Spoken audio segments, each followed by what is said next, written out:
3 hours before my wedding, I discovered that my fiancé was not bankrupt.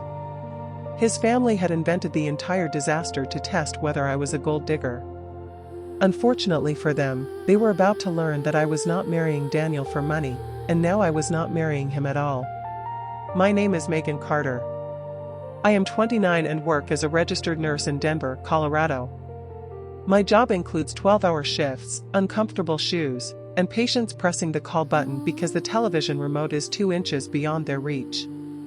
Basically, I save lives and rescue remote controls. I met Daniel Brooks at a friend's birthday party.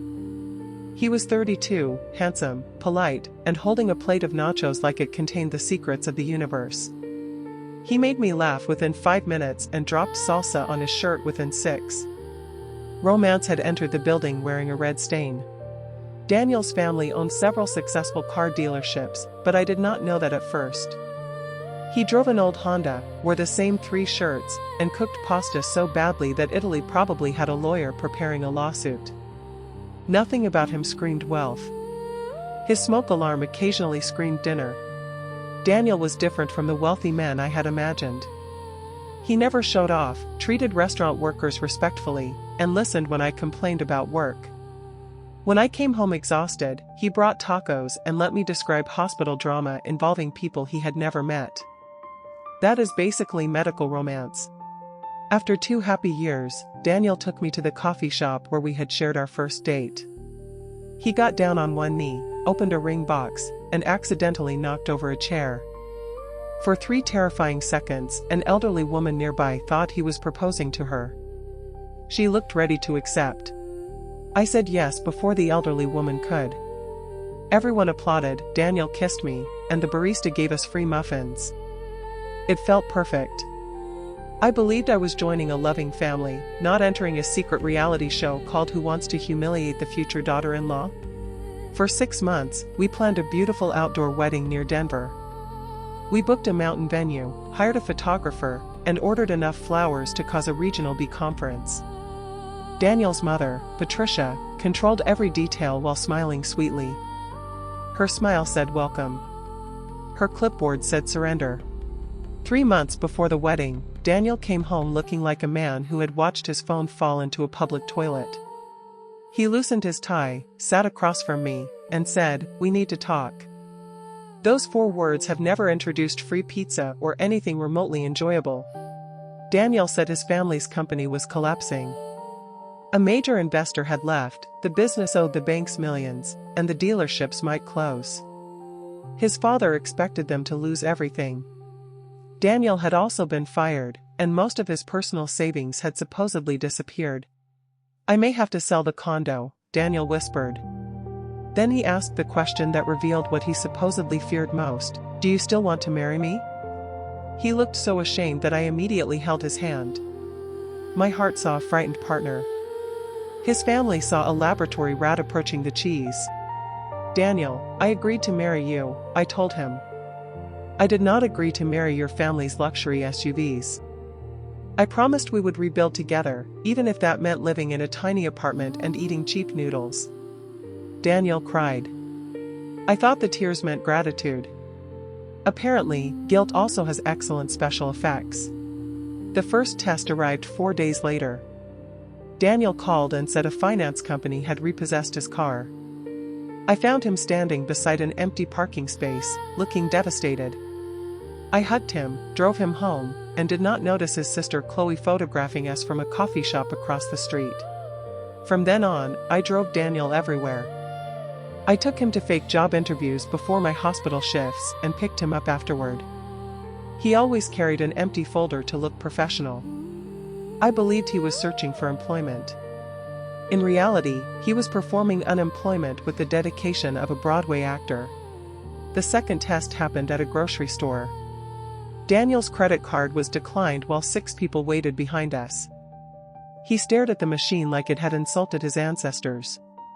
I paid the bill without complaining. He stood beside me holding frozen chicken as if the bird had personally ruined his financial future. 2 days later, Patricia called me in a trembling voice.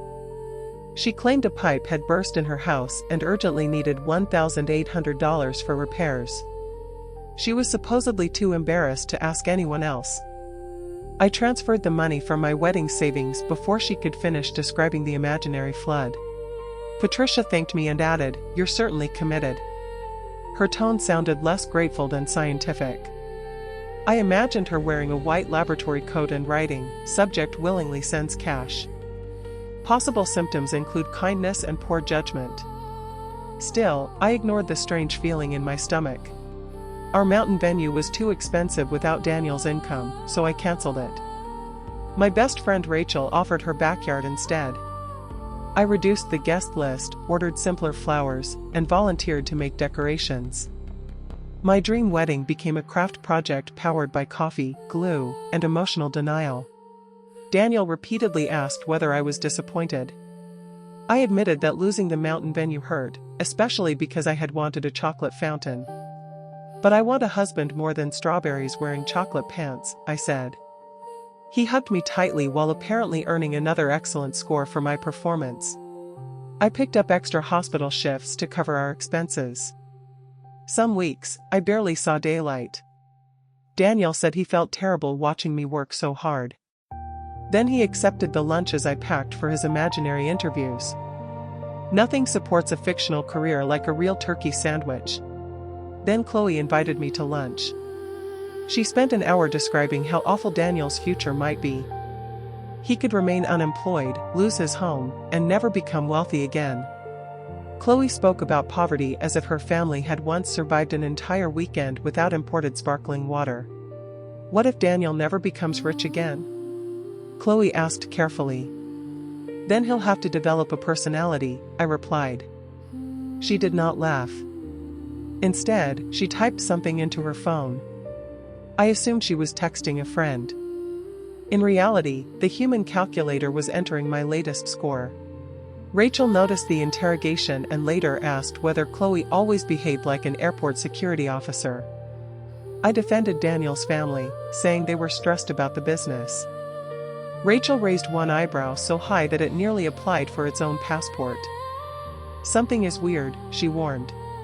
The final test arrived during my bachelorette party. A handsome stranger approached me at the bar. He introduced himself as Connor, a technology entrepreneur who had recently sold his company for millions. His expensive watch was real. His personality seemed downloaded from a podcast titled "Become Annoying in 10 Minutes."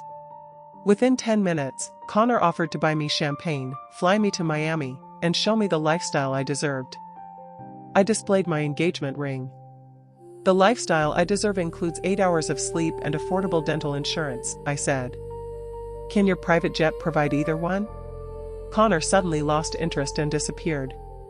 Near the restroom, I spotted Chloe watching us. She claimed she had come to surprise me. Apparently, the surprise was a professionally dressed millionaire with the romantic charm of a pop-up advertisement. I was suspicious, but Chloe blamed the coincidence on Denver being small. I finally asked Daniel why his sister had appeared at my party. He laughed nervously and said Chloe enjoyed creating drama. That explanation was believable because Chloe treated ordinary life like an unpaid television producer. Daniel kissed my forehead, and I once again chose trust over suspicion. The night before the wedding, I barely slept. I was not worried about losing money or marrying an unemployed man. I was worried about Daniel's sadness. Beside me, he slept peacefully while his family's secret sat between us like an invisible elephant wearing a bridesmaid dress. On the wedding morning, Rachel's backyard looked magical. White chairs faced a flower-covered arch, soft music played, and my grandmother was already arguing with the bartender about the proper amount of vodka in a Bloody Mary. She believed every celebration required hydration and poor decisions. While getting dressed, I realized my wedding shoes were still at Daniel's condo. Rachel offered to retrieve them, but I wanted a quiet drive before the ceremony. That small mistake saved my future. Never underestimate the power of forgotten shoes. Cinderella built an entire career around one. When I entered the condo, I heard Daniel speaking in the living room. Patricia's voice came through the speakerphone. "She passed everything," she said. "The bankruptcy, the car, the grocery store, and even Connor. Tomorrow, we can finally welcome her into the family. My brain stopped working for several seconds. I stood in the hallway wearing a white robe with bride printed across the back, listening to my future husband discuss me like a used vehicle inspection. Then I walked into the room and asked the most expensive question of my life, "What test?" Daniel spun around and dropped his phone. Patricia immediately ended the call, proving that wealthy people can also disappear quickly when consequences arrive. Daniel's face became pale. "Megan, I can explain," he whispered. "Perfect," I replied. "Begin with the bankruptcy and finish with the rented millionaire." Daniel confessed that the company was perfectly healthy. He still had his job, his savings, and his car, which was hidden at his parents' vacation home. The declined card had been frozen temporarily. Patricia's broken pipe existed only in the same universe as honest politicians and calorie-free cheesecake. Connor was not a technology millionaire. He was Chloe's actor friend, hired to tempt me with money. Even worse, Daniel's family had secretly photographed and recorded several tests. They had turned my love into a low-budget reality show, except the contestant received no prize and paid for the groceries. Daniel admitted there was a family group chat called Operation Gold Digger. After each test, everyone discussed my behavior and awarded points. I demanded to see it. He hesitated, which was adorable considering he had already driven our relationship off a cliff. Finally, he handed me his phone. The messages were brutal. Canceling the venue earned 20 points, but Patricia warned that I might be playing the long game. Paying for groceries earned 10. Rejecting Connor earned 30, although Chloe suggested I may have noticed the camera. Apparently, kindness was suspicious and loyalty required professional investigation. One message destroyed the final piece of trust one had left. Patricia had written, "She appears sincere, but nobody is that nice without wanting something." My sacrifices were evidence. My tears were analyzed. Every loving decision had been treated like suspicious activity at an airport. "You lied to me every day for 3 months," I said. Daniel insisted that he hated the plan but wanted his parents to approve of our marriage. "They've been used for money before," he explained. I stared at him. "So you protected their trust by completely destroying mine?" Daniel promised to explain everything after the wedding. That answer made the betrayal worse. He planned to secure my legal commitment before revealing his deception, like a salesman hiding the contract's worst condition until after the signature. I stepped away when he reached for my hand. "Your family wanted proof that I would stay when you had nothing," I told him. I stayed. "Now you're going to discover what happens when I have nothing left to trust." I collected my shoes, photographed the group chat, and drove back to the wedding without telling Daniel my plan. Rachel expected me to collapse when I returned. Instead, I asked for the photographer and a cable to connect my phone to the reception screen. Rachel studied my face, nodded, and said, "I don't know what happened, but I support whatever crime documentary energy you currently have." The ceremony began on time. Daniel stood beneath the flower arch, nervous but hopeful. He apparently believed I had forgiven him because I arrived in my wedding dress. I walked down the aisle as planned, but instead of taking his hands, I took the microphone. Before we began, I announced, the Brooks family would like to share a special wedding game. The screen behind us lit up with 2 enormous words, Operation Gold Digger. I displayed the messages, the scores, the fake emergencies, and Connor's embarrassing instructions.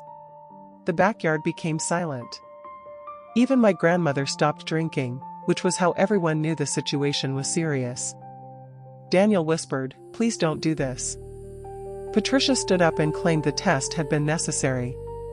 My grandmother pointed her cocktail at Patricia like a tiny alcoholic sword. "Lady," Grandma told Patricia, "the only thing your family needs protection from is its own personality." My relatives applauded. I turned to Daniel. "Your family wanted to know whether I would stay after you lost everything." I did. "Now let's see whether you can survive losing me." I removed my engagement ring and placed it in Daniel's hand. Then I canceled the wedding. Since the food, music, and cake were already paid for, we transformed the reception into a freedom party. Rachel changed the welcome sign to Megan escaped, and Grandma requested single ladies 3 times. 1 year later, I was promoted and dating Alex, a science teacher with terrible dinosaur jokes. Daniel regretted his choice, but regret could not rebuild deliberate destruction. His family had tested whether I deserved their money. Instead, they proved Daniel did not deserve my trust. I did not lose a wealthy husband, I escaped a lifetime of auditions.